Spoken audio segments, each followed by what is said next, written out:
प्रिय विद्यार्थियों, मैं डॉक्टर विनीता निर्माण एमएलवी गवर्नमेंट कॉलेज भीलवाड़ा। आज हम प्रतिस्थापन का नियम यानी लॉ ऑफ सब्स्टिट्यूशन का अध्ययन करेंगे।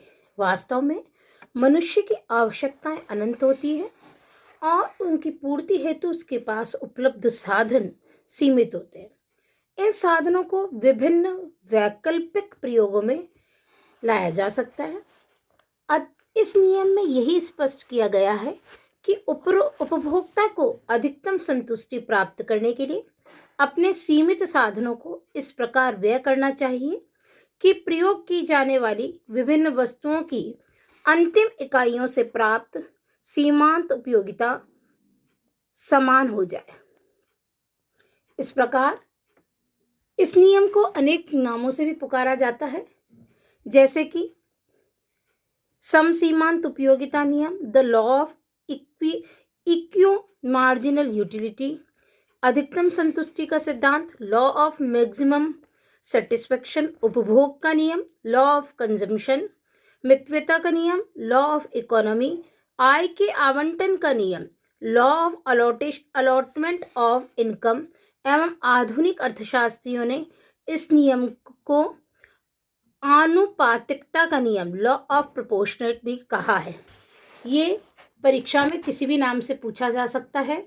इसका मतलब यह है कि हम अपने सीमित साधनों से अनंत आवश्यकताओं को किस प्रकार समायोजित करके संतुष्ट करते हैं, उसी का अध्ययन इस सिद्धांत के अंतर्गत करते हैं। प्रतिस्थापन के नियम का अर्थ, सीमित साधनों से अधिकतम संतुष्टि प्राप्त करने के लिए या करने हेतु इस मानवीय आचरण को समसीमांत नियम कहते हैं। इसको इसलिए प्रतिस्थापन का नियम भी कहा जाता है क्योंकि उपभोक्ता कम उपयोगिता वाली वस्तु के स्थान पर अधिक उपयोगिता वाली वस्तु को प्रतिस्थापित करता है। या दूसरे शब्दों में हम यह कह सकते हैं कि उपभोक्ता ऐसी वस्तुओं को छोड़ने का प्रयास करता है जिनसे उसे अपेक्षाकृत कम उपयोगिता मिल पा रही है और उन वस्तुओं को समायोजित कर लेता है अपनी आवश्यकताओं और संतुष्टि के लिए जिनसे उसे अधिकतम आवश्यक उपयोगिता प्राप्त हो रही है। इस प्रकार इस नियम के अर्थशास्त्र के आधारभूत सीमांत उपयोगिता हास नियम पर यह नियम आधारित है और मार्शल के गणनावाचक दृष्टिकोण द्वारा प्रस्तुत किया गया है। समसीमांत उपयोगिता नियम अथवा प्रतिस्थापन के नियम के अंतर्गत निम्न परिभाषाएं दी गई हैं, जो इस प्रकार है। प्रतिस्थापन के नियम या समसीमांत के नियम को मार्शल ने इस प्रकार परिभाषित किया है। यदि किसी व्यक्ति के पास ऐसी वस्तु है जिसे वह विभिन्न प्रकार से प्रयोग कर सकता है, तो वह इसका प्रयोग अनेकों प्रयोगों में इस प्रकार वितरण करेगा कि इनकी सीमांत उपयोगिता प्रत्येक में समान हो। अर्थात if a person has a thing which he can put to several uses, he will distribute it among these uses in such a way that it has the same marginal utility in all, according to Marshall.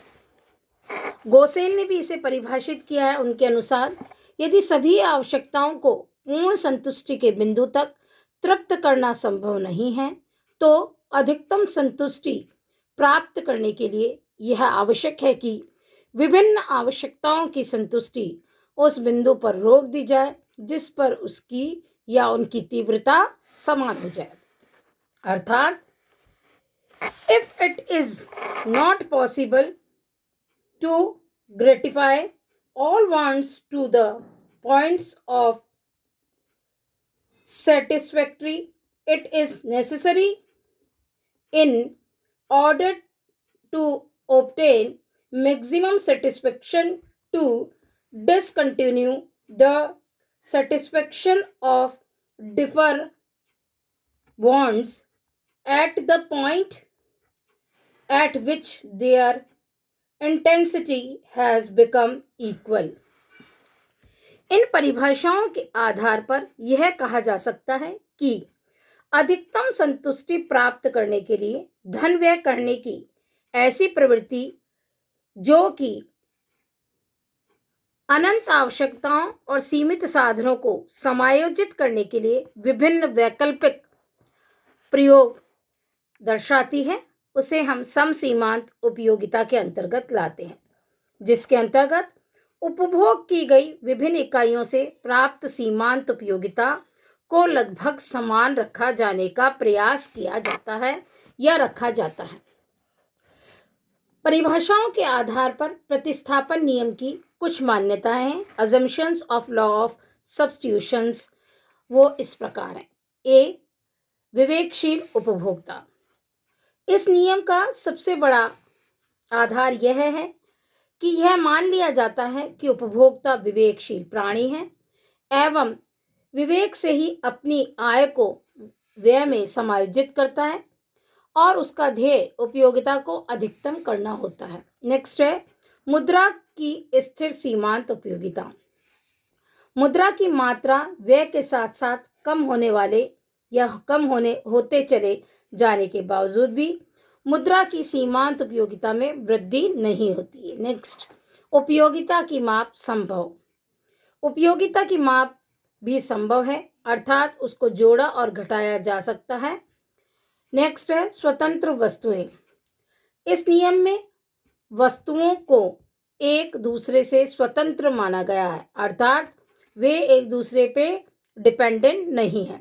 अन्य शब्दों में एक वस्तु की उपयोगिता अनुसूची पर दूसरी वस्तुओं का कोई भी प्रभाव नहीं पड़ता है। विभाज्य एवं छोटी वस्तुएं।